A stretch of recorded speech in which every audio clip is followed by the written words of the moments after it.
Hi hello నమస్తే అండి, అందరికీ నమస్కారం. వెల్కమ్ టు మై ఛానల్ అండి. ఇప్పుడు సీతా మహాదేవి అప్పుడు వెండి పీఠాలు బంగారు కంచాలు పెట్టి శ్రీరామునికి అతని పరివారానికి నారాయణ భట్టుకి పంచభక్ష పరమాన్నాలతో భోజనం పెట్టింది. కర్పూర తాంబూలాలు వేసుకున్నాక తర్వాత నారాయణ భట్టు రామదేవ నాతో మీరు రావాల్సిందని ప్రార్థించాడు. శ్రీరాముడు ముందు నువ్వు నడుస్తూ ఉండు, నీ వెనకాల నేను వస్తా అన్నాడు. భట్టు ప్రయాణమై కొంత దూరం వెళ్ళి వెనక్కి తిరిగి చూశాడు. రాముడు కనిపించలేదు. భట్టు దుఃఖపరవశుడై మూర్ఛిల్లాడు. రాముడు అతన్ని సేదదీర్చి ఇలా పడిపోయావేమిటని ప్రశ్నించాడు. భట్టు చేతులు జోడించి, మహానుభావ, నీ మహిమను బ్రహ్మాది దేవతలు మునీశ్వర్లు యోగీశ్వర్లు ఎవ్వరూ తెలుసుకొనలేరు. నేనంతవాడను, నీ పరీక్షలు నిలవగలనా? నా తప్పులు మన్నించి నాతో రా అని ప్రార్థించగా దయోపయోనిధి అయిన శ్రీరాముడు అంగీకరించి, నువ్వు మార్గమధ్యంలో ఎవరి ఇళ్ళకి వెళ్ళావో వారి ఇళ్ళకి నన్ను నీ భుజాల మీద ఎక్కించుకొని తీసుకొని వెళ్ళు అన్నాడు. ముందుగా ఇల్లు ఇవ్వనని ఆమె ఇంటికి నారాయణ భట్టు రాముడిని తీసుకుని వెళ్ళాడు. తర్వాత విచారగ్రస్తురాలైన స్త్రీ ఇంటికి, ఆ తర్వాత రాజ్యం పోగొట్టుకున్న రాజుగారి ఇంటికి, చివరికి గురుడు గొల్లవాని ఇంటికి రాముని తీసుకుని వెళ్ళాడు భట్టు. వారందరూ భట్టు చెప్పినట్లు శ్రీరామ దేవుని వ్రతం చేస్తూ కథ చెప్పుకుంటుండగా చూసి రామచంద్రుడు సంతోషించి వారికి అఖండ ఐశ్వర్యాలు ప్రసాదించాడు.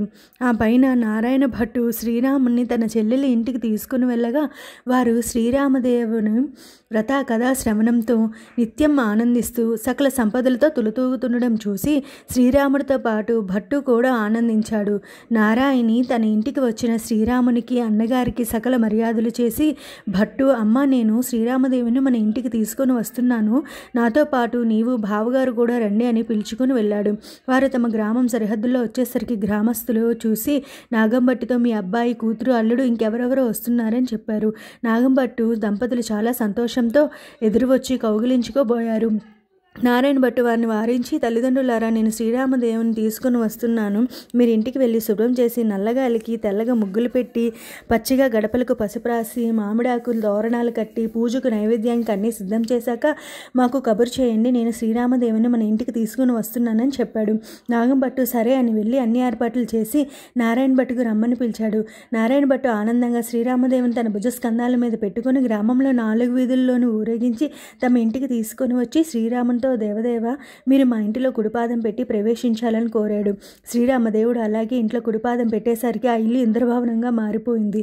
అప్పుడు నారాయణ భట్టు శ్రీరామునితో, స్వామి, నేను పేదవాడిని, నీ భక్తి తప్ప ఇతర ఏమీ ఎరుగునవాడను. నా యందు దయ ఉంచి నాకున్న ఈ పుచ్చిపెట్టియ సింహాసనంగా భావించి దీని మీద అధివసింపమని కోరగా శ్రీరాముడు దాని మీద కూర్చున్నాడు. వెంటనే ఆ పుచ్చిపెట్ట నవరత్న ఖచ్చితమైన బంగారు సింహాసనంగా మారిపోయింది. ఆయనతో పాటు సీత, హనుమ, లక్ష్మణ, భరత, శత్రుఘ్నుడైన మొదలైన పరివారమంతా వచ్చి కూర్చున్నారు. నాగంభట్టు కుటుంబం వారందరూ ప్రత్యక్షంగా సీతారామ పూజ చేసి వ్రతకథను చెప్పుకొని కదాక్షలు శిరస్సు మీద ధరించారు. ఇంతలోనే ఒక బ్రాహ్మణుడు వచ్చి తన కుమార్తె నారాయణ భట్టుకి ఇచ్చి వివాహం చేస్తానని అంగీకరించండి అని కోరాడు. అది శ్రీరాముని అనుగ్రహంగా భావించి వారందరూ ఆమోదించగా మంచి ముహూర్తాన గుచ్చిన ముత్యాల తోరణాలు కట్టి గుచ్చని ముత్యాల తలంబ్రాలుగా పోయించి మహావైభవంగా వివాహం జరిపించారు. ప్రత్యక్ష దైవమైన శ్రీరామచంద్రునికి వారు ఎప్పుడూ పూజలు చేస్తూ వ్రత కథలు చెప్పుకుంటుండేవారు. శ్రీ సీతారాముల వారికి ఆయురారోగ్య ఐశ్వర్యాలు భోగభాగ్యాలు ఇచ్చి రక్షిస్తుండేవారు.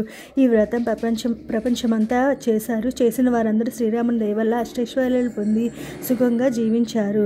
స్వస్తి. శ్రీరామదేవుని కథ సమాప్తం. ప్లీజ్ లైక్ అండ్ సబ్స్క్రైబ్ అండి. తప్పులు ఏమైనా ఉంటే చెప్పండి కామెంట్ రూపంలో. Thank you so much.